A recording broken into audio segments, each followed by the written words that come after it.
नमस्कार दोस्तों, the stock selection channel में आपका स्वागत है। दोस्तों, आज हम बात करने वाले भारतीय एयरटेल के बारे में, जिसे हम एयरटेल के नाम से जानते हैं। भारतीय एयरटेल के मालिक सुनील मित्तल जी हैं, जिन्होंने एयरटेल की सर्विस 7 जुलाई 1995 में दिल्ली से शुरू की। ये एक Indian multinational telecommunication service company है दोस्तों, जिसका ऑपरेशंस टोटल 18 कंट्रीज में चलता है। हालांकि एयरटेल 4G और 4+ सर्विस की सर्विस प्रोवाइड करता है और कुछ सिलेक्टेड सिटीज़ है जहां पे वो 5G की सर्विस दे रहा है।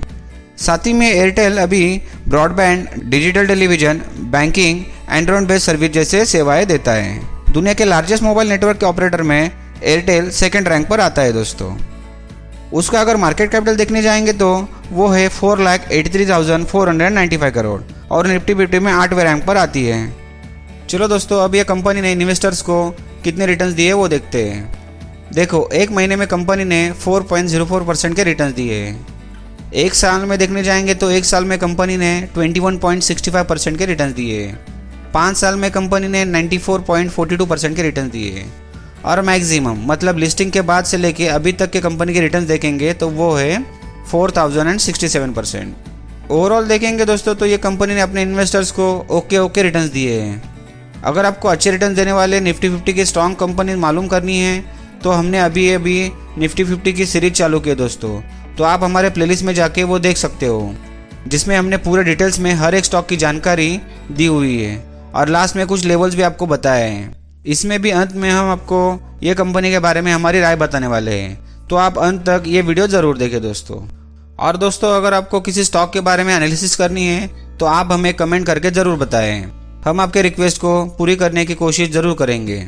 बस आप हमारे चैनल को सब्सक्राइब करके लाइक ज़रूर करें दोस्तों। आपके एक लाइक और सब्सक्राइब से हमको मोटिवेशन मिलती है और हम पूरी जी जान लगा के आपके लिए वीडियो बनाते हैं।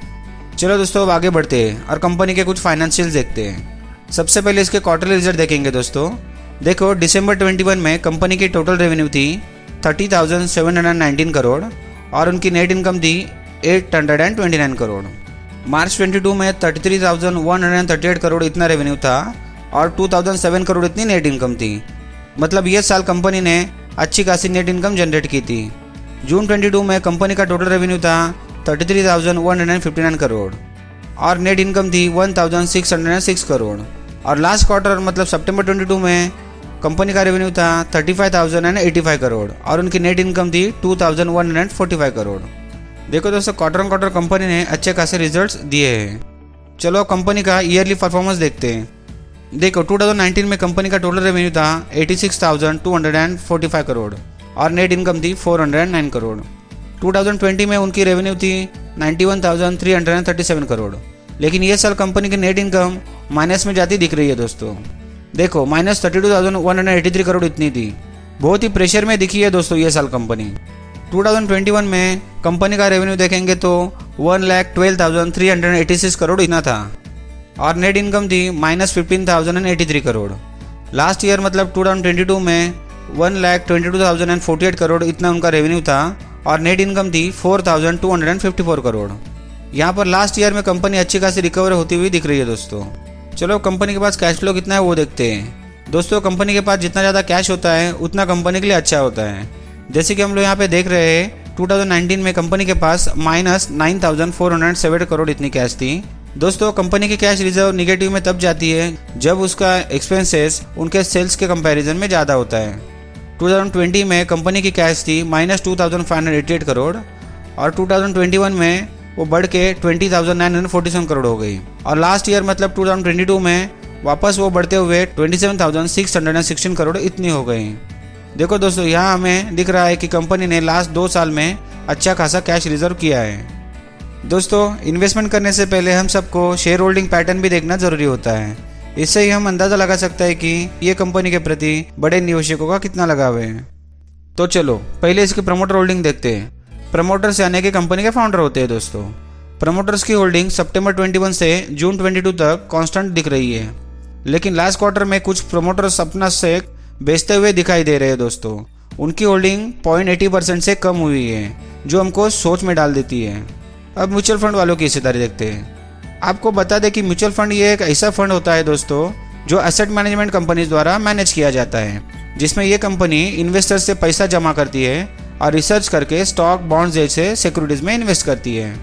देखो सितंबर 21 में म्यूचुअल फंड वालों की हिस्सेदारी 11.37% इतनी थी और वहां से उन्होंने जून 22 तक अपनी हिस्सेदारी बढ़ाई है। लेकिन अभी लास्ट क्वार्टर में मतलब सितंबर 22 में देखेंगे तो उन्होंने अपनी हिस्सेदारी थोड़ी कम की है दोस्तों, और वो है 10.74%। डोमेस्टिक इंस्टीट्यूशन वालों की हिस्सेदारी भी अच्छी खासी है।